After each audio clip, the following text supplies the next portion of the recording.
Want to lose weight the right way, boost your energy level, or just feel better in your own skin? Intermittent fasting is the change you need to make it all happen. In this video, I will teach you how to make this lifestyle shift that will make a huge difference in your weight loss journey.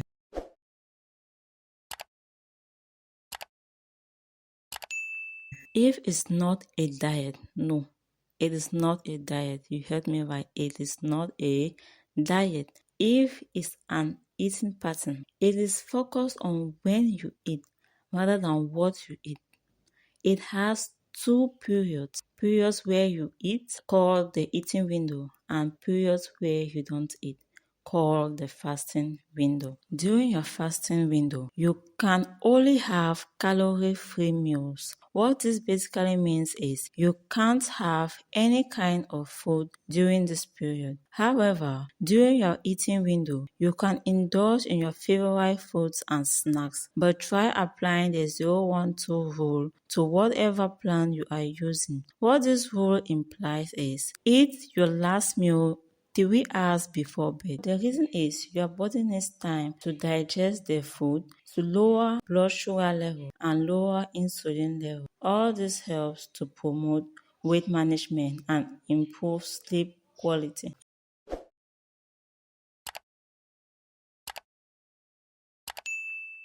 Intermittent fasting is the best choice for weight loss. This is because it is extremely flexible. If you are a beginner, a total newbie, and have no idea on the plan you should begin with, my advice is you should start with the 14-10 plan. But before we get into that, let's talk about the 12-12 plan. But I believe that almost everyone does this unconsciously. The reason I say people do it unconsciously is because most people have their first meal around 7:30 and their last meal around 7:30 p.m. You can adapt your plan to your daily schedule. The 12-12 plan does have some benefits, especially if you combine it with the 0-1-2-3 rule.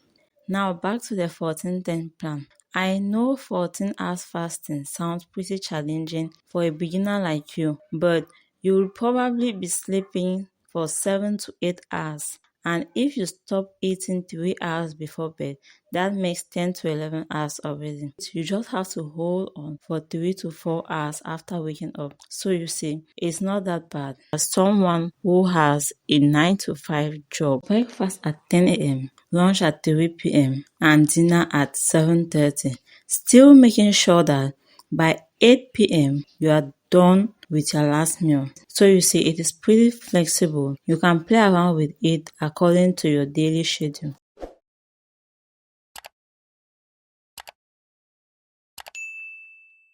I generally just stick to plain water. I feel like it is the safest and best choice possible. But you can have green tea and coffee during your fasting window. The idea is to consume 0-calorie drinks.